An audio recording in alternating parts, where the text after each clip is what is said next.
wa nastaghfiruhu wa na'udzubillahi min syururi anfusina wa min sayyiati a'malina may yahdihillahu fala mudhillalah wa may yudlil fala hadiyalah. Asyhadu an la ilaha illallah wa asyhadu anna Muhammadan abduhu wa rasuluh. Rekan-rekan Muslim Medco yang semoga Allah muliakan, terima kasih telah menyempatkan diri untuk thalabul ilmi di majelis ini, dan alhamdulillah telah hadir di tengah-tengah kita Ustadz Ahmad Rashid Bazar. Beliau mungkin biar mempersingkat waktu bisa dikepoin aja di Instagram beliau Ahmad Rashid Bazar, atau bisa di-googling juga Ahmad Rashid Bazar. Tapi beliau salah satu yang cukup rutin juga mengisi di beberapa taklim di masjid-masjid Jakarta. Dan kalau yang paling dekat di sini itu salah satunya di Derabanian di Al-Azhar Ustaz ya. Dan insya Allah hari ini kita akan belajar dari beliau mengenai karena kebetulan tahun ini itu kami adalah program Ramadan kami adalah tema kami menjadi muslim yang lebih baik Ustaz. Reaching New High, menjadi muslim yang lebih baik. Tentunya tidak mungkin untuk menjadi muslim yang lebih baik tanpa muhasabah diri ya Ustaz ya. Sehingga kita hari ini akan belajar dari beliau tentang muhasabah diri dan amalan soleh yang bisa kita lakukan selama bulan Ramadan Ustaz ya. Jadi insya Allah nanti kita akan bagi 2 sesi, mungkin sekitar 30 menit ke depan, dipotong sholat zuhur, kita akan mendengarkan ilmu dari beliau, lalu kita mungkin akan buka sesi tanya jawab. Tafadhol Ustaz. Jazakallah khair. Bismillah. Assalamualaikum warahmatullahi wabarakatuh. Innal hamdalillah nahmaduhu wa nasta'inuhu wa nastaghfiruh wa natubu ilaih wa na'udzu billahi min syururi anfusina wa min sayyiati a'malina. Man yahdihillahu fala mudilla lahu wa man yudlil fala hadiya lahu. Asyhadu an la ilaha illallah wahdahu la syarika lahu wa asyhadu anna Muhammadan 'abduhu wa rasuluh. Salawatullahi wa salamuhu alaihi nabiyyina wa habibina Muhammad sallallahu alaihi wa alihi wa sahbihi wa sallam. قال الله تعالى في كتابه الكريم يا أيها الذين آمنوا اتقوا الله حق تقاته ولا تموتن إلا وأنتم مسلمون أما بعد. Ikhwani wa akhwati fiddin, rahimani wa rahimakumullah, saudara-saudariku sekalian, Bapak Ibu sekalian, yang semoga Allah selalu berikan keberkahan dan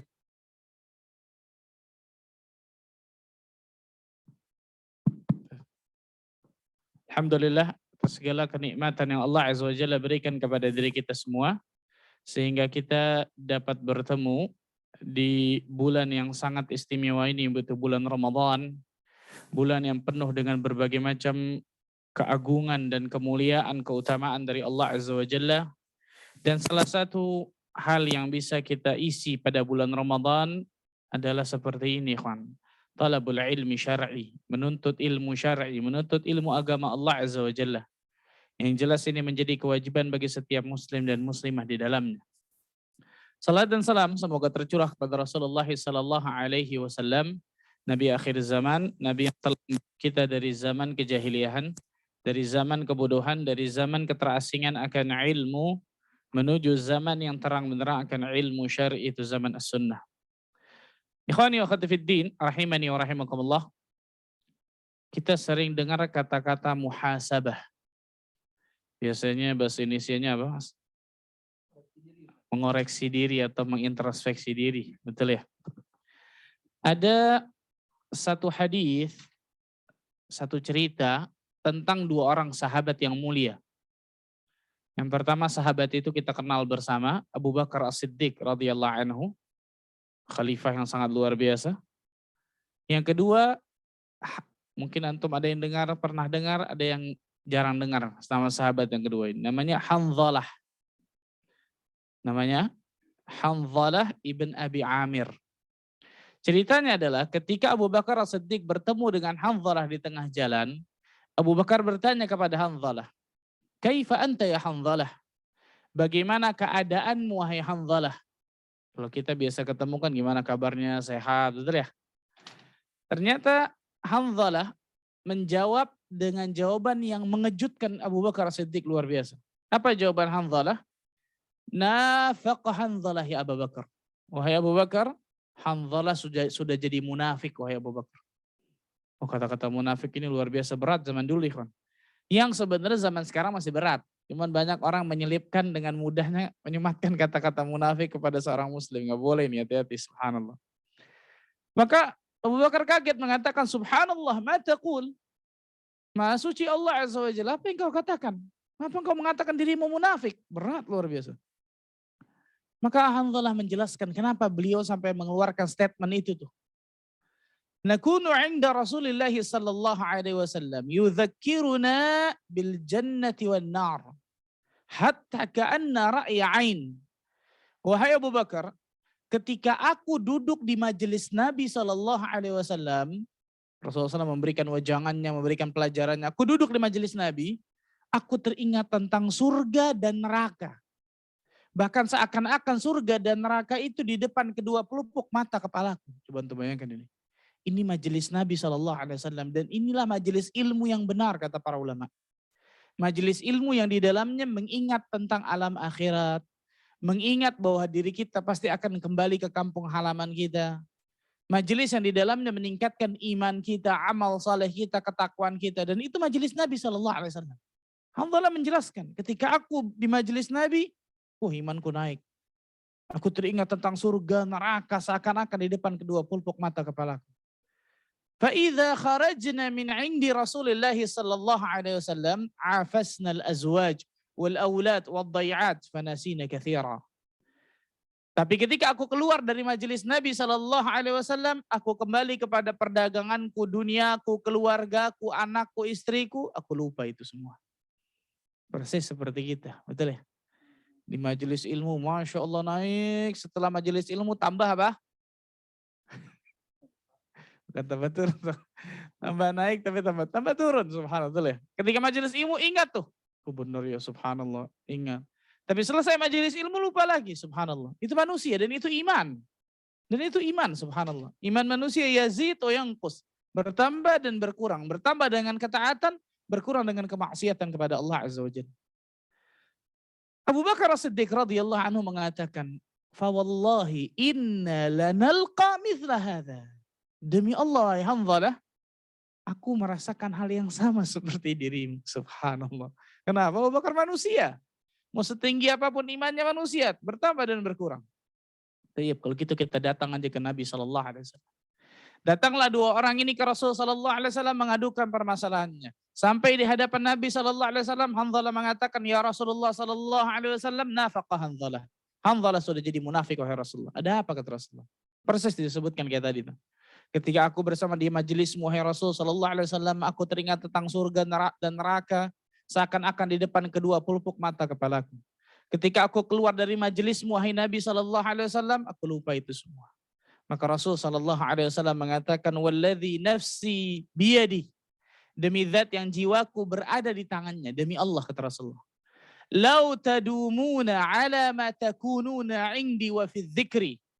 Seandainya kalian kata Nabi SAW bisa terus beramal dan terus mengingat sebagaimana ketika bersamaku, la safahatkumul malaikah ala furushikum wa ala turuqikum. Maka para malaikat akan menjabat tangan-tangan kalian di jalan-jalan kalian, bahkan di tempat tidur kalian. Walakin ya Hanzalah sa'atan wa sa'atan. Akan tetapi wahai Hanzalah sesaat demi sesaat. Ada waktunya sesaat ketika seseorang naik, ketika nuntut ilmu seperti ini. Ada waktunya ketika dia kembali kepada perdagangannya, dunianya. Dan itu sesaat waktu, subhanallah. Syahid dari bahasan kita dari hadis ini, dari kisah ini, ikhwan. Hanzalah ibn Abi Amir bisa mengetahui imannya berbeda ketika di majelis Nabi dan di luar majelis Nabi. Ini namanya apa? Muhasabah. Gak mungkin Hanzalah bisa mengetahui, bisa merasakan, kok iman saya beda ini. Di majelis Nabi sama di luar majelis Nabi kok beda. Jangan-jangan saya munafik ini, subhanallah. Dan ini dalil yang sangat tegas kata para ulama. Bagaimana seorang muslim dan muslimah untuk selalu memuhasabah dirinya. Contohnya ini Hanzalah. Begitu juga Abu Bakar As-Siddiq. Ketika Hanzalah mengatakan seperti itu, wallahi saya merasakan sama seperti antum, subhanallah. Nah ini diantara bagaimana pentingnya muhasabah. Allah Azza wa Jalla berfirman di dalam surah Al-Hasyr ayat ke-18. Surat Al-Hasyr ayat 18. Fadhal Mas, silakan ke sini. Tenang-tenang, Ustadznya udah jinak kok, jangan takut insya Allah. Nggak digigit tuh. Surah Al-Hasyr ayat 18. Allah Azza wa Jalla berfirman, Ya ayyuhalladzina amanu ittaqullaha wal tanzur nafsum ma qaddamat lighad. Wattaqullah innallaha khabirum bima ta'malun. Wahai orang-orang yang beriman, kata Allah, bertakwalah kalian kepada Allah Azza wa Jalla. Bertakwa kalian kepada Allah. Kalau dalam Al-Quran ada sekitar 90 ayat yang dimulai dengan ya ayyuhalladzina amanu, wahai orang-orang yang beriman. Kata Abdullah bin Mas'ud radhiyallahu anhu, kalau ada ayat yang dimulai wahai orang-orang yang beriman, pasang telinga kita benar-benar, hadirkan hati kita dengan khusyuk. Kenapa? Karena setelahnya antara dua. Allah memerintahkan akan sesuatu atau Allah melarang akan sesuatu. Salah satunya ini perintah. Apa perintah Allah? Yang pertama, ittaqullah, bertakwa kalian kepada Allah. Yang kedua apa? Wal tanzur nafsum ma qaddamat lighad. Hendaklah setiap diri kalian melihat apa yang sudah dia persiapkan untuk hari esoknya, itu hari akhiratnya. Allahu Akbar. Maksudnya apa ini? Muhasabah. Hendaklah setiap diri kalian. Ayat ini dengan tegas menjadi dalil kata para ulama. Bagaimana wajibnya muhasabah bagi setiap muslim dan muslimah. Karena Allah memerintahkan. Wal tanzur. Pakai fi'il amr di situ. Kalimat perintah. Hendaklah kalian melihat apa yang sudah kalian bekalkan untuk hari setelah kematian kalian. Allahu Akbar. Wattaqullah, bertakwalah kalian kepada Allah. Innallaha khabirum bima ta'malun. Sesungguhnya Allah Azza wa Jalla Maha mengetahui apa yang kalian kerjakan. Dan ikhwatul iman rahimani wa rahimakumullah, muhasabah ini sangat luar biasa banyaknya manfaat ketika orang muhasabah. Dan gak mungkin kita sebutkan satu persatu dalam pertemuan yang singkat ini. Tapi saya sebutkan satu dari sekian banyak keutamaan atau manfaat muhasabah. Apa itu? Umar bin Khattab radhiyallahu taala anhu wa arda, beliau mengatakan, hasibu anfusakum qabla an tuhasabu. Hisablah diri kalian sebelum Allah Azza wa Jalla menghisab kalian nanti di hari akhirat. Wazinu anfusakum qabla an tuzanu. Timbanglah amal-amal kalian sebelum Allah Azza wa Jalla menimbang amal kalian nanti di hari akhirat. Kemudian beliau membacakan firman Allah Azza wa Jalla di dalam surat Al-Haqqah, yauma idzin tu'raduna la takhfa minkum khafiyah. Pada hari itu, hari kiamat kata Allah, kalian akan dihadapkan di hadapan Allah dan tidak ada yang tersembunyi sedikit pun bagi Allah Azza wa Jalla. Apa manfaat muhasabah dari perkataan Umar ini? Para ulama menyebutkan muhasabah akan memperingan hisab kita nanti di hari akhirat. Ini salah satu dari sekian banyak manfaat atau keutamaan muhasabah. Muhasabah akan menjadikan hisab kita nanti di hari akhirat itu terasa lebih ringan insya Allah. Berbeda dengan orang yang lupa dan lalai akan muhasabah. Fala yalumanna illa nafsah. Maka jangan salahkan kecuali dirinya. Kalau ternyata dirinya nanti di hari akhirat termasuk orang-orang yang merugi. Na'udzubillah min dzalik. Coba untuk bayangkan nih, pentingnya muhasabah. Meringankan hisab kita di yaumul qiyamah. Kita pasti akan dihisab di hadapan Allah ya kawan. Akan ada pengadilan yang seadil-adilnya nanti di hadapan Allah. Dan Allah Azza wa Jalla pasti akan menjadi hakimnya nanti di yaumul qiyamah. Ahkamul hakimin. A'dalul adilin. Hakim yang seadil-adilnya. Dan pada hari itu Allah Azza wa Jalla akan bertanya setiap perbuatan kita. Bahkan Allah Azza wa Jalla akan datangkan bukti berupa catatan amal. Allah akan datangkan saksi berupa bumi yang kita pijak. Bahkan anggota tubuh kita akan jadi saksi di hari kiamat nantinya. Dan orang-orang yang selalu memuhasabah amalannya, maka insya Allah ta'ala penghisaban di hari akhirat akan jauh lebih mudah dijalani. Tapi orang-orang yang lupa dan lalai memuhasabah dirinya, maka jangan salahkan kecuali dirinya kalau dia termasuk orang-orang yang merugi nanti di hari akhirat. Ini salah satu keutamaan manfaat dari muhasabah. Zuhur ya. Nah, Masya Allah. Kita salat zuhur dulu insya Allah. Setelah zuhur kita lanjutkan sampai asar gajiannya. Bukan insya Allah. Untuk rekan-rekan yang sedang online, kita akan break zuhur dulu, mungkin insya Allah sekitar 15 menit, setelah itu kita akan kembali lagi.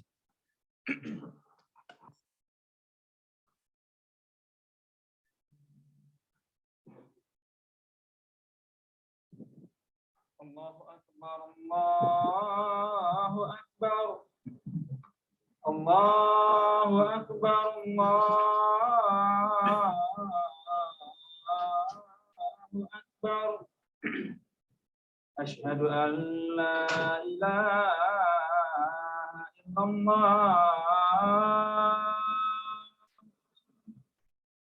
أشهد أن لا إله إلا الله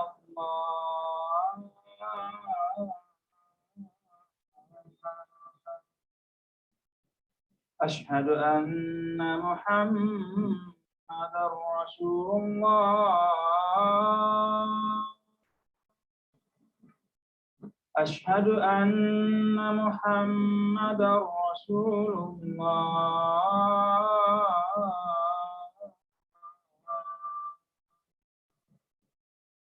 هيا على الصلاة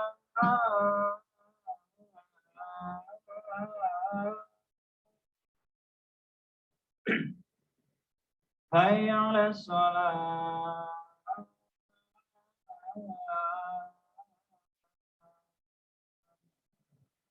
هيا على الفلاح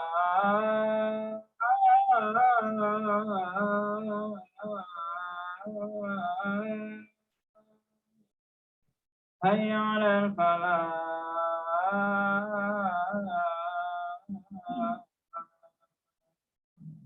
الله أكبر الله أكبر لا إله إلا الله.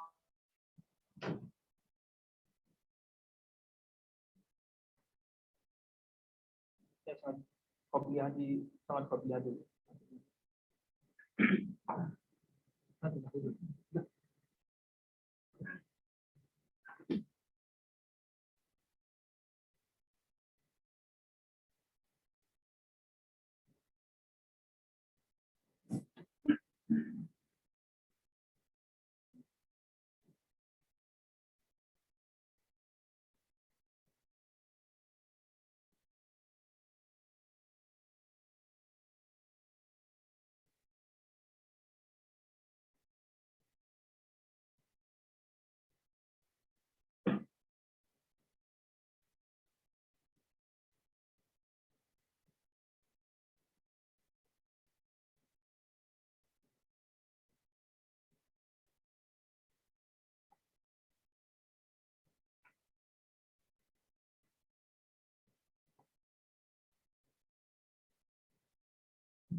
Assalamualaikum warahmatullahi wabarakatuh.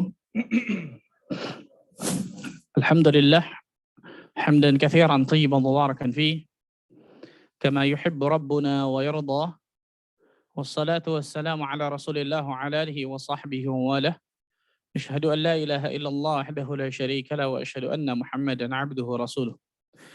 Masyarul muslimin wal muslimat rahimani wa rahimakumullah, itu salah satu manfaat muhasabah, yaitu akan memperingan hisab kita di hari kiamat nantinya.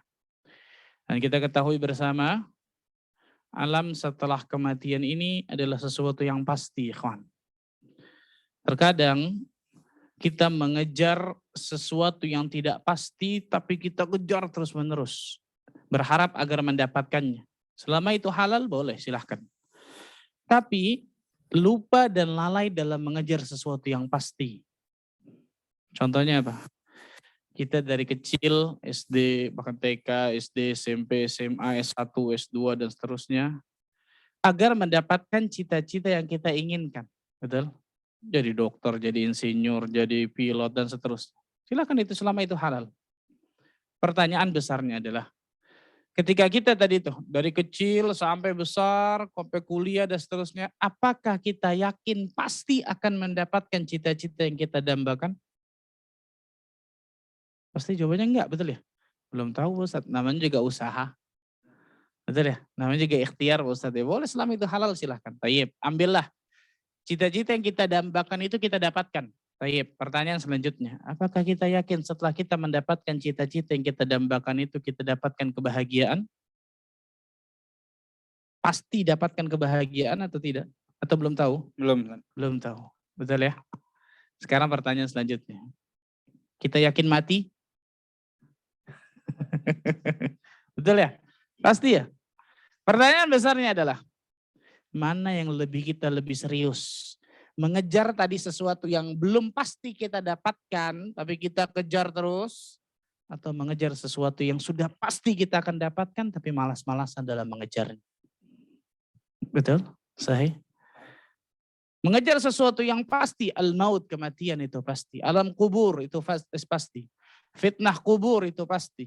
Nikmat atau azab kubur itu jelas pasti. Hisab, mizan, sirat yang terbentang di api neraka jahanam, surga neraka itu pasti semua tuh. Pertanyaan besarnya adalah, apa bekal yang sudah kita siapkan untuk mengejar sesuatu yang pasti semua itu tuh?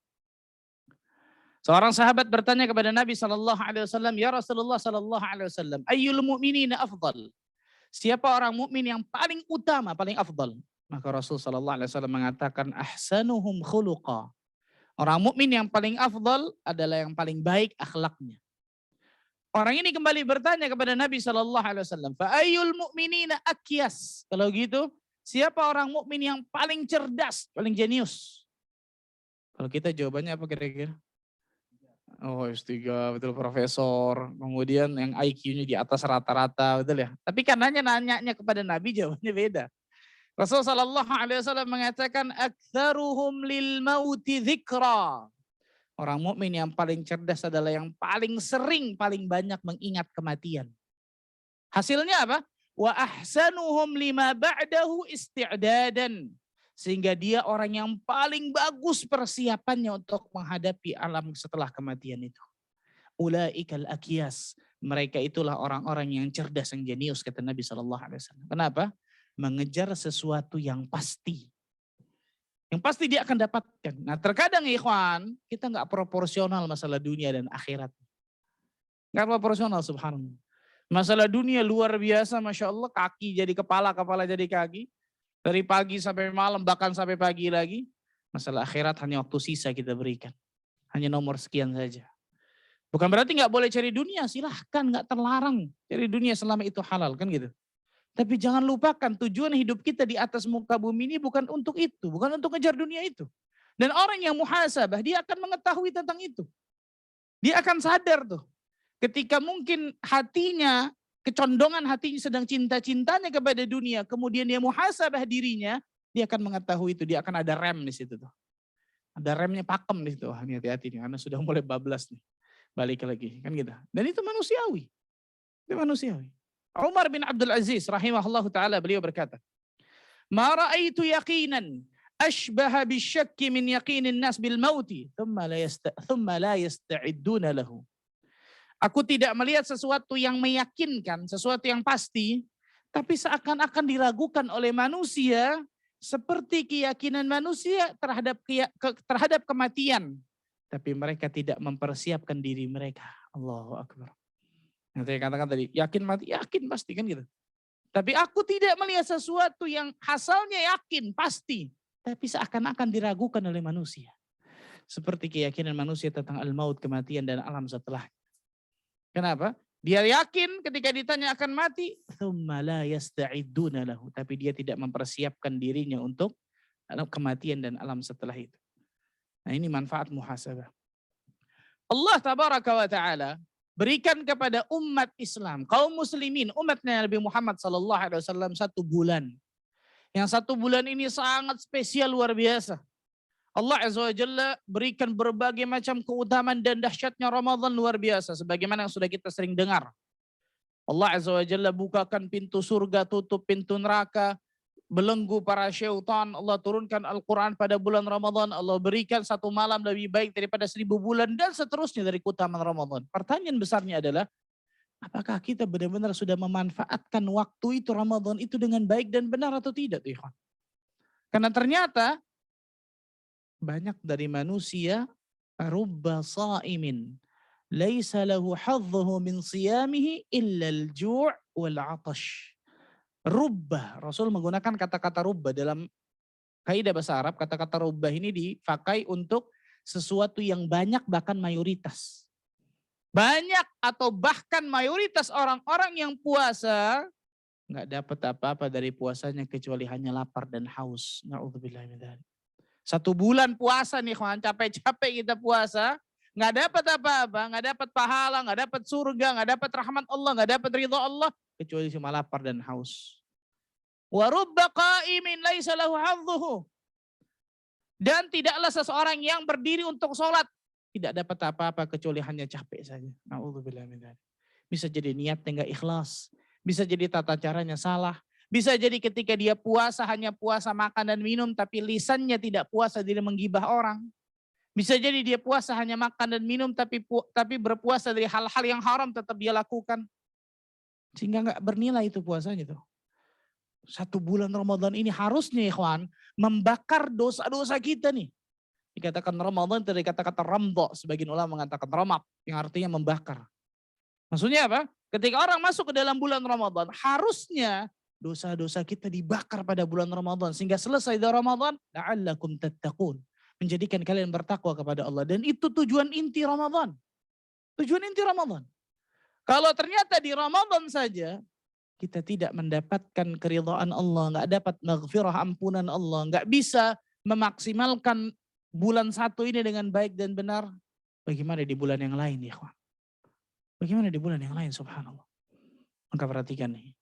Kewajiban bagi diri kita untuk selalu muhasabah diri kita. Nah pertanyaan sekarang, Ustadz, kalau saya mau muhasabah, caranya gimana?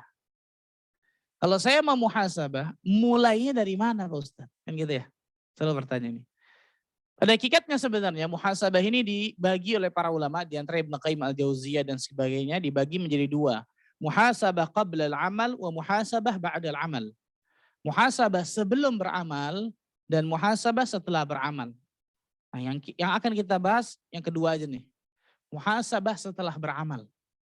Muhasabah setelah beramal. Apa saja hal-hal yang bisa kita muhasabah ketika kita setelah beramal saleh kepada Allah Azza wa Jalla. Nah, bagaimana cara muhasabah? Mulainya dari mana kan gitu. Yang pertama kata para ulama, memuhasabah diri kita dari hal-hal yang wajib, kemudian yang sunnah. Yang pertama nih, kawan. Memuhasabah diri kita dari hal-hal yang wajib, yang Allah dan Rasulnya wajibkan kepada kita. Baru setelah itu yang hukumnya sunnah. Ini yang paling pertama nih. Di muhasabah diri kita, koreksi diri kita, introspeksi amal-amal kita, perbuatan kita dari hal-hal yang Allah dan Rasulnya wajibkan dulu kepada kita. Apa itu contohnya? Hah? Puasa, salat, insya Allah. Jawabannya antara dua tuh, puasa salat. Puasa karena Ramadan, salat kita tahu betul ya. Rukun Islam pertama apa? Syahadatain. Baru yang kedua apa? Salat. Berarti apa maksudnya?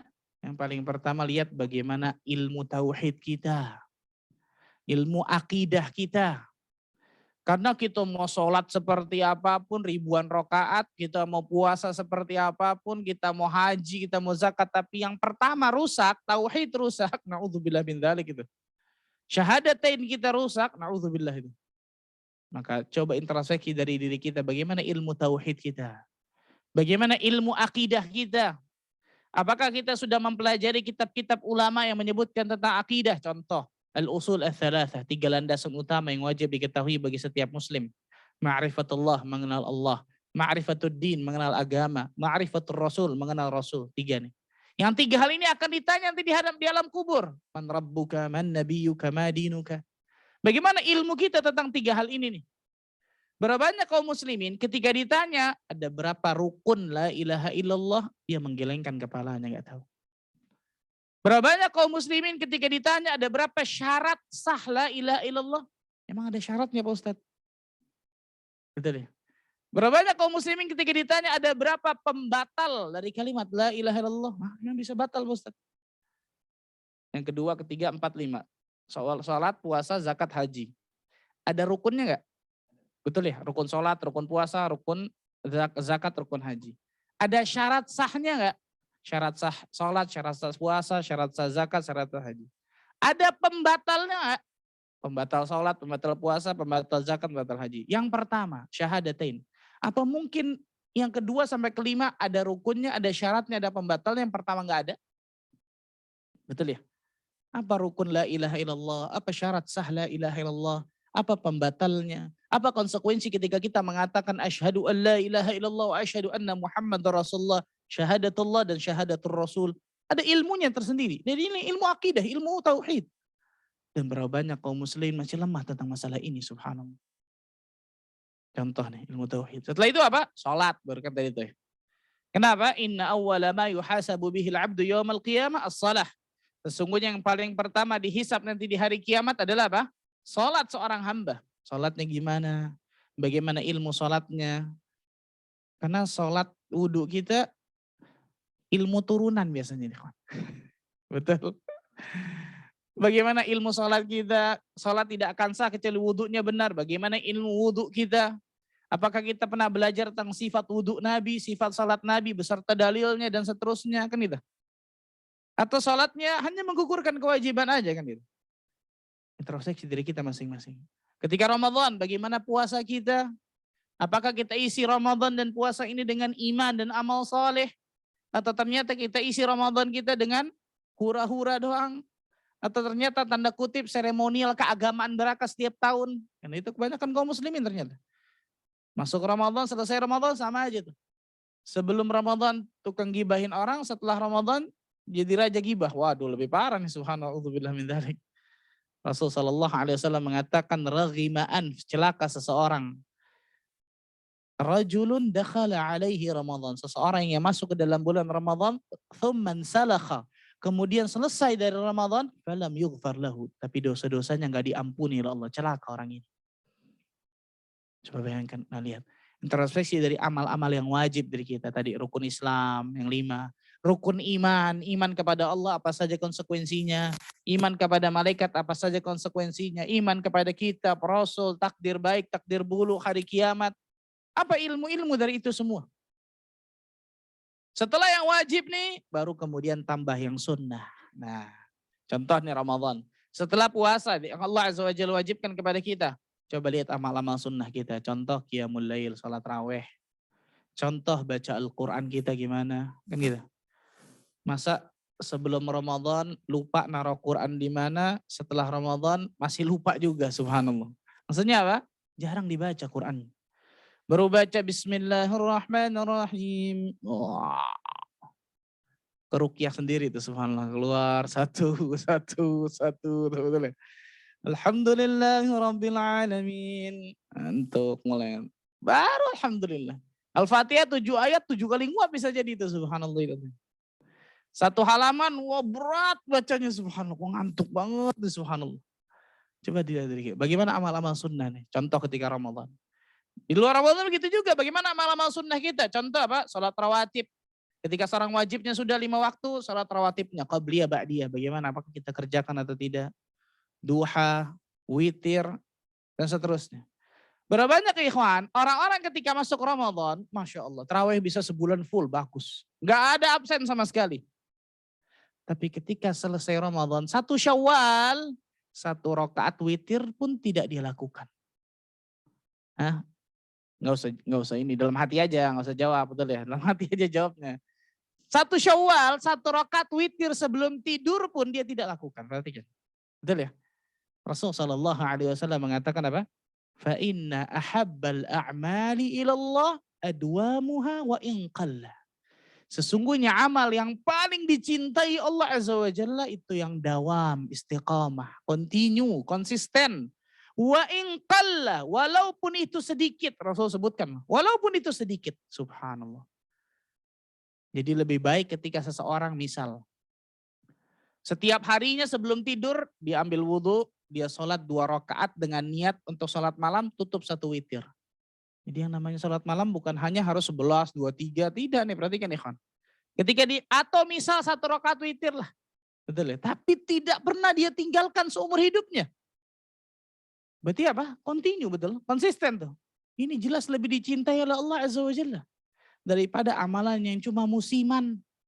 Musiman, naik gunung, Masya Allah, habis itu kemudian apa? Turun gunung bahkan nyungsap ke sumur. Enggak begitu. Ramadan mentraining diri kita, melatih diri kita untuk membiasakan diri dari apa? Amal-amal mutiara Ramadan. Yang itu akan kita teruskan setelah Ramadan harusnya. Apa kata para ulama? Inna min alamati qabulil hasanah al-hasanatu ba'daha. Di antara tanda amal soleh seseorang itu diterima oleh Allah, dia akan melanjutkan amal soleh selanjutnya, amal soleh selanjutnya, amal soleh selanjutnya. Jadi bukan di Ramadan aja dia puasa, tapi dilanjutkan puasa sunnah setelah Ramadan. Dan banyak luar biasa puasa sunnah setelah Ramadan. Puasa 6 hari di bulan Syawal, puasa Senin Kemis, puasa Ayyamul Bid, dan seterusnya kan gitu. Bukan hanya di bulan Ramadan dia sholat malam, tapi setelah Ramadan pun dia masih sholat malam. Minimal saya katakan tadi, 1 rakaat witir sebelum tidur. Dan itu yang dilakukan oleh Abu Hurairah tidak pernah ditinggalkan seumur hidupnya. Ausini khalili bithalas, kata Abu Hurairah. Kekasihku, maksudnya Nabi SAW mewasiatkan diriku tentang 3 hal. Salah satunya apa? Al-witir qabla naum. Salat witir sebelum tidur. Allahu Akbar. Nah ini perhatikan baik-baik. Jadi introspeksi coba amal-amal kita yang wajib, kemudian yang sunnah. Rasulullah SAW bersabda, Allah berfirman dalam hadis qudsi, "Wa ma taqarraba 'abdi bi syai'in ahabba ilayya mimma aftaradtu 'alaihi." Tidaklah aku mewajibkan hamba, tidaklah seorang hamba mendekatkan dirinya kepada aku dengan amalan-amalan yang lebih aku cintai melebihi amalan yang aku wajibkan kepadanya. Berarti sesuatu yang wajib pasti Allah paling cintai itu. Maka jangan ketukar nih kan. Orang banyak Masya Allah sholat malam luar biasa, subuhnya kesiangan. Salah nih. Yang wajib pasti lebih besar pahalanya daripada yang sunnah. Yang wajib pasti lebih dicintai oleh Allah daripada yang sunnah. Kemudian lanjutan hadisnya apa? Wa ma yazalu 'abdi yataqarraba ilayya bin nawafil hatta uhibbahu. Senantiasa hambaku mendekatkan dirinya kepadaku dengan amal-amal yang sunnah setelah amal wajib jelas. Sampai aku, kata Allah, mencintainya. Allahu Akbar. Ini salah satu cara mendatangkan cinta Allah kepada diri kita, melakukan hal yang wajib kemudian yang sunnah. Ini yang pertama, introspeksi diri kita dari amal-amal yang wajib kemudian yang sunnah. Yang kedua, setelah yang wajib kita sudah introspeksi, yang sunnah juga kita introspeksi. Yang kedua, mengintrospeksi atau mengoreksi diri kita, memuhasabah diri kita dari hal-hal yang haram. Apakah kita masih melakukan hal-hal yang haram atau tidak? Karena ada orang yang wajib rajin. Bahkan yang sunnah pun rajin, Masya Allah. Tapi yang haram pun juga rajin. Ini salah nih, kawan. Yang namanya takwa itu pasti 2 takwa. Mengerjakan perintah Allah, menjauhi larangan Allah, itu takwa. Kalau cuma 1 saja dia lakukan, mengerjakan perintah tapi tidak menjauhi larangan, tidak dikatakan takwa. Ini takwa nih, perhatikan nih. Karena ada orang seperti ini, wajib rajin, sunnah rajin, haram juga rajin. STMJ. Apa STMJ? Oh, Masya Allah. Anda pikir sesuatu lafadhu jahil. Siang-siang ini bahaya nih. Sholat terus tapi maksiat jalan. Nggak ada, itu bukan orang bertakwa dikatakan. Pasti dua pilar ini ada ketika takwa. Mengerjakan perintah Allah Azza wa Jalla semampu dirinya, menjauhi larangan Allah sejauh-jauh. Nah, perhatikan nih, interaksi diri kita dari hal-hal yang Allah Azza wa Jalla haramkan kepada kita. Masih kita lakukan atau tidak? Kalau kita masih lakukan, tinggalkan detik itu. Azamkan, bertekad kuat untuk tidak melakukan lagi perbuatan yang haram. Menyesal. Bertaubat kepada Allah, kembali kepada Allah, dan istighfar kepada Allah. Doa kepada Allah, kan gitu. Kalau itu sudah kita tinggalkan, alhamdulillah, istiqamahkan itu. Istiqamahkan untuk meninggalkan yang haram, perhatikan. Karena banyak orang-orang subhanallah diuji dengan berbagai macam amal soleh, bisa melakukan hebat, kuat. Tapi diuji dengan sesuatu yang haram, kalah. Salah, kalah dia dalam sesuatu yang haram, dan ini salah.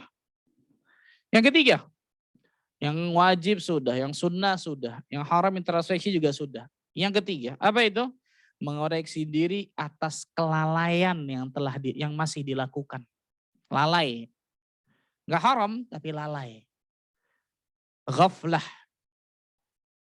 Lalai ini kata para ulama, biasanya akan mengarahkan seseorang kepada sesuatu yang haram. Atau minimal akan menjadikan orang itu berhenti di tempat, tidak menjalankan sesuatu yang sunnah. Itu lalai itu. Apa contohnya? Masya Allah. Mana yang gadget saya gitu, Masya Allah. Megang Quran 5 menit, seakan-akan 5 jam, Masya Allah. Megang HP 5 jam, seakan-akan baru 5 menit. Scroll sini, scroll sana, lihat sini, lihat sini. Subhanallah, hati-hati nih gadget kita. Bangun tidur yang paling pertama kita lakukan apa? Oh, bagus, matiin alarm bagus, Masya Allah. Habis matiin alarm? Hati-hati nih kawan, subhanallah gadget kita ini hati-hati nih. Jawabannya 2. Apa itu? Batasi atau tidak sama sekali. Enggak sama sekali enggak bisa Pak Ustadz. Mari batasi kan gitu. Jangan gadget ini yang ngatur kita. Enggak, kita yang ngatur gadget ini kan gitu. Kalau kita diatur gadget ini rusak itu pasti, subhanallah. Dari pagi sampai malam enggak bakal lepas ini. Enggak akan lepas, subhanallah. Kita yang ngatur ini kan gitu. Apalagi Ramadan. Apalagi bulan Ramadan, Masya Allah. Imam Syafi'i rahimahullah ta'ala menghatamkan Al-Quranul Karim ketika bulan Ramadan, 1 harinya 2 kali hatam. Coba untuk bayangkan. 1 hari, bukan 1 bulan loh. 1 hari, berarti sebulan berapa? 60 kali hatam. Kita jangankan 6, 0 nih ya subhanallah. Kenapa? Karena setiap harinya selalu apa? Di depan Al-Quranul Karim. Kita sebaliknya subhanallah. Lalai, hati-hati. Dan kelalaian, tadi saya katakan, biasanya akan mengantarkan seseorang kepada sesuatu yang haram, hati-hati. Atau minimal akan menjadikan orang tersebut jalan di tempat, tidak melakukan sesuatu yang hukumnya sunnah, yang bisa didapatkan pahala karena itu. Lalai. Ada teman saya ngomong, Ustaz, saya yang lain insya Allah ta'ala bisa, Ustaz. Cuma 1 yang berat, Ustaz. Apa tuh kata saya? Main game. Ini sudah punya anak loh, punya anak 2 sebenarnya. Kok bisa tuh sudah punya anak 2 masih main game seneng nih. Dari kecil saya dididik sama orang tua saya, gamenya itu luar biasa. Jadi ke bawah sampai saya besar. Ke bawah saya sampai besar. Tapi yang lucu pertanyaan orang ini, tapi main game gak haram gak, Ustaz? Atau menggiring opini anak saya, jawabannya enggak nih subhanallah. Baik, saya tanya dulu, dalam game tersebut ada wanita buka aurat gak? Ada Pak Ustadz. Baik. Yang kedua, dalam game-game tersebut ada nyanyian musik dan seterusnya? Ada juga Pak Ustadz. Waduh, antum yang jawab deh kalau gitu. Bukan. Kelalaian biasanya akan mengantarkan seseorang kepada sesuatu yang haram, hati-hati subhanallah. Beli baju, datang ke mall, boleh silahkan subhanallah. Tapi kalau kerjaannya setiap hari datang ke mall, setiap ada model baru, ganti luar biasa, disibukkan dengan hal itu biasanya. Minimal akan menjadikan dirinya apa? Jalan di tempat, tidak melakukan sesuatu yang sunnah, kata para ulama. Maka koreksi diri kita dari hal-hal yang haram. Yang keempat, mengoreksi diri kita dari segala kenikmatan yang Allah berikan kepada kita. Nah, perhatikan baik-baik nih, Allahu Akbar. Kalau kita bicara kenikmatan ini, malu kita kepada Allah ya, malu luar biasa. Allah mengatakan wa in ta'uddu ni'matallahi la tuhsuha. Jika engkau ingin menghitung-hitung nikmat yang Allah berikan kepadamu, kalian enggak akan pernah dapat menghitungnya. Innal insana la zalumun kafar. Sesungguhnya manusia sangat zalim dan sangat ingkar terhadap nikmat yang Allah berikan kepadanya. Seandainya satu nikmat saja Allah cabut diri kita, satu nikmat di atas muka bumi ini, enggak ada manusia yang hidup di atas muka bumi ini. Contoh, Allah berfirman dalam surat Al-Mulk, surat Tabarak ayat terakhir. Qul, katakan ya Muhammad, ara'aitum in asbaha ma'ukum ghaura. Bagaimana kalau di pagi hari kalian sumber air kalian menjadi kering? Satu nikmat. Nikmat apa? Air. Faman ya'tikum bima'in ma'in, kata Allah. Siapa yang dapat mengalirkan sumber air yang kering tersebut? Satu nikmat, bayangkan. Satu nikmat. Tapi betapa banyak manusia yang meremehkan satu nikmat ini. Kenapa? Murah biasanya. Betul? Manusia ketika melihat mobil mewah, rumah gedung, apartemen keren, wah ini nikmat yang besar luar biasa. Tapi kalau ngelihat air, ngelihat udara nggak bisa dilihat, subhanallah. Ngelihat dirinya penuh kesehatan, alhamdulillah. Lupa itu, lalai itu. Apa kata para ulama? Manusia biasanya baru akan menyadari besarnya suatu kenikmatan yang Allah Azza wa Jalla berikan kepadanya ketika kenikmatan itu dicabut oleh Allah, baru sadar biasanya. Manusia baru akan menyadari besarnya nikmat sehat ketika dirinya sakit. Manusia baru akan menyadari nikmatnya satu gelas air putih dingin yang berkeringat. Berkeringat itu ketika Ramadan di siang hari seperti ini, betul? Oh Allah, nikmat banget ini air, subhanallah, betul? Ketika nikmat itu hilang dari dirinya, ikhwan. Dan manusia baru akan menyadari besarnya nikmat Allah hidupkan dia di atas muka bumi ini ketika dia masuk ke lubang kubur. Berapa banyak Allah sebutkan dalam Al-Quran orang-orang yang ingin kembali ke dunia. Mau ngapain? La'alli a'malu salihan fima taraktu. Agar aku dapat beramal saleh ya Allah. Amal saleh yang dahulu aku tinggalkan amal saleh itu. Allahu Akbar. Na'udzubillah min dzalik. Maka coba introspeksi nikmat-nikmat yang Allah berikan kepada kita. Apakah nikmat itu kita gunakan untuk ketaatan kepada Allah? Atau nikmat itu kita gunakan untuk kedurhakaan maksiat kepada Allah?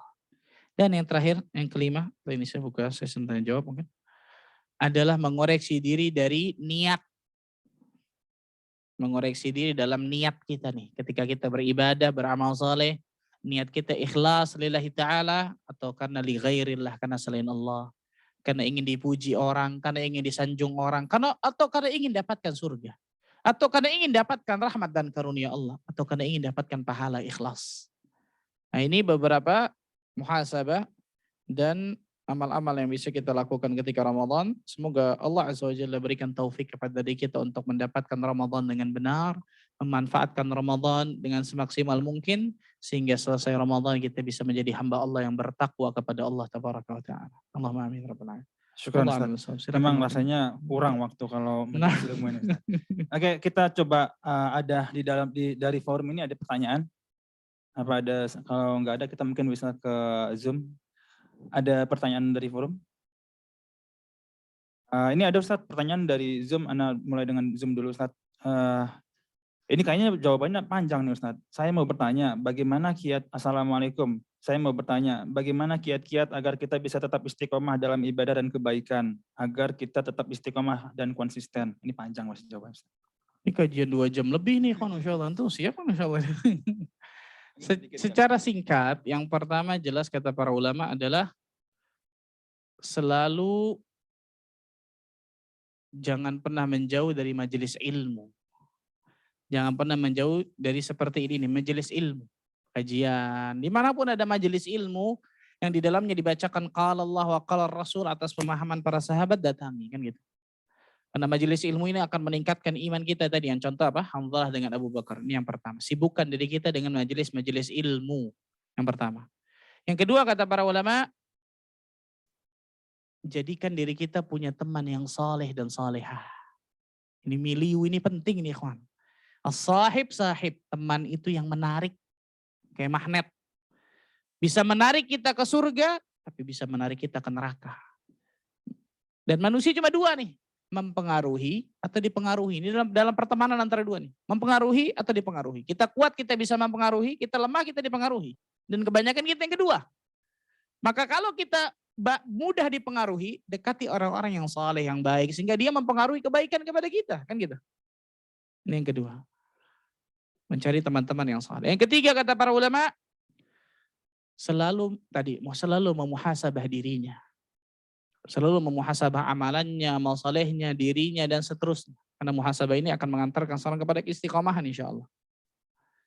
Yang keempat kata para ulama, yang bisa memberikan istiqomah ini cuma Allah. Maka mintalah hanya kepada Allah. Maksudnya apa?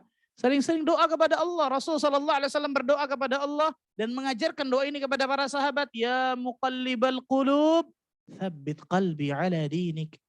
Wahai zat yang membolak-balikan hati, tetapkan hatiku di atas agamamu. Anas bin Malik bertanya kepada Nabi SAW, ya Rasulullah, bukankah kami telah beriman kepadamu?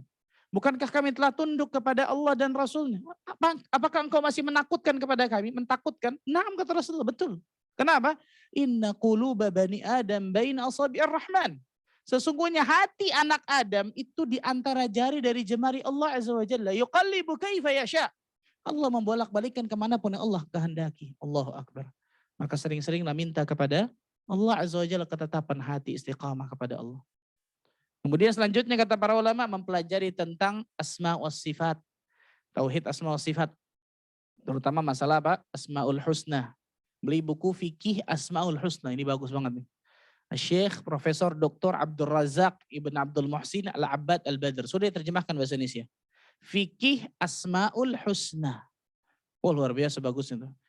Apa makna Ar-Rahman, apa makna Ar-Rahim, apa makna Al-Ghaffar, apa makna Al-Wadud, dan seterusnya. Semakin seseorang benar-benar berilmu dan tahu konsekuensi tentang Asmaul Husna, semakin menjaga dirinya luar biasa. Dan masih banyak lagi hal-hal tersebut. Wallah. Yang kedua mungkin berkorelasi dengan pekerjaan Ustaz. Assalamualaikum Ustaz. Mohon izin bertanya, waktu yang paling utama dalam muhasabah diri ketika bulan Ramadan, terutama bagi kami pekerja di lapangan, kapan? Nah, muhasabah ini pada hakikatnya tidak ada waktu khusus. Kapanpun, dimanapun, bagaimanapun keadaannya dia boleh muhasabah. Tapi kata para ulama, di zaman-zaman fitnah banyak tersebar dan seterusnya, maka seorang muslim harus ada waktu-waktu khalwat. Apa itu khalwat? Berduaan. Maksudnya khalwat apa? Khalwat ma'allah. Berkhalwat dengan Allah Azza wa Jalla. Entah itu yang paling terbaik waktu sepertiga malam. Kan gitu. Ngantuk Ustadz, pagi-pagi deh habis subuh, betul ya. Nggak bisa jalan Pak Ustadz, duha. Nggak bisa juga, nggak bisa semua gimana subhanallah ini. Waktu siang, waktu sore, kapanpun itu. Ada waktu khalwat hanya diri kita dan Allah.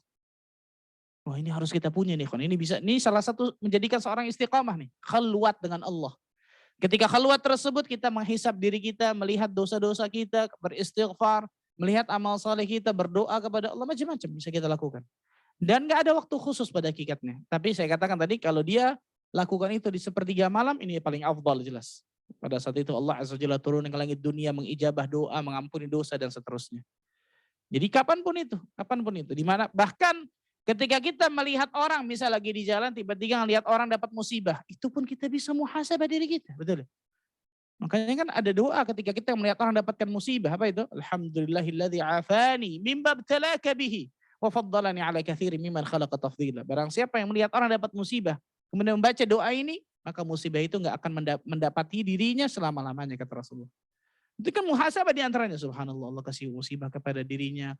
Allah masih kasih nikmat kepada da'an. Alhamdulillah ya Allah. Ini kan muhasabah, betul ya? Jadi kapanpun, dimanapun, usahakan untuk selalu apa? Mengintrospeksi diri kita. Wallah. Terakhir mungkin dari forum mungkin ada. Kalau nggak ada, serahkan lagi ke chat, ke Zoom. Ada nggak? Kalau nggak ada mungkin alhamdulillah. Saya husnudzon sudah pada paham ini Masya Allah. Sudah pada muhasabah diri Masya Allah. Alhamdulillah. Masya Allah. Nah, mungkin ini Ustaz. Yang terakhir ini Ustaz. Assalamualaikum Ustaz. Bagaimana cara untuk memperbaiki akidah pada diri dan keluarga agar sesuai dengan Al-Quran dan As-Sunnah? Nah, Allah Azza wa Jalla berfirman, Ya ayyuhalladzina amanu qu anfusakum wa ahlikum nara. Wahai orang-orang yang beriman, jagalah diri kalian dan keluarga kalian dari api neraka. Menjadi kewajiban bagi seorang kepala keluarga terkhusus.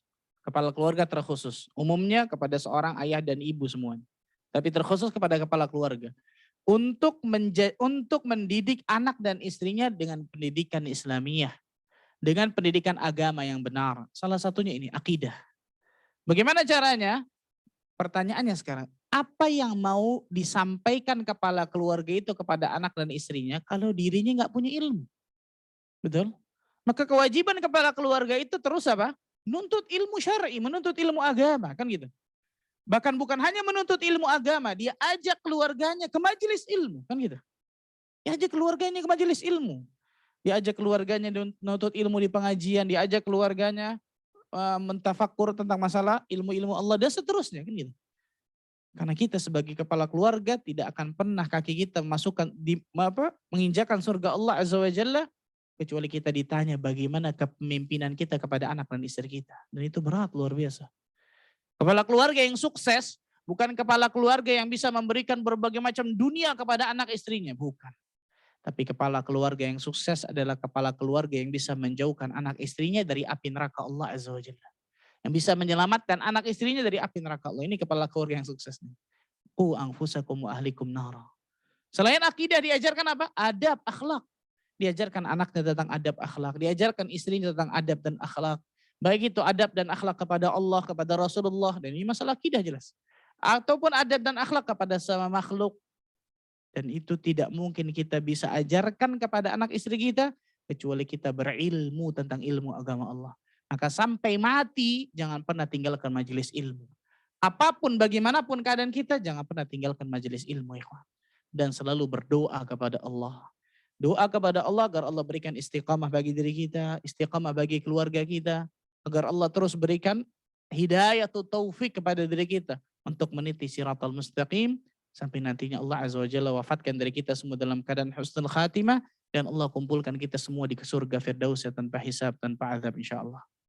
Wallahu a'lam bishawab. Nggak terasa udah mau jam 1 Ustaz. Jadi sepertinya waktu juga yang akan memisahkan kita.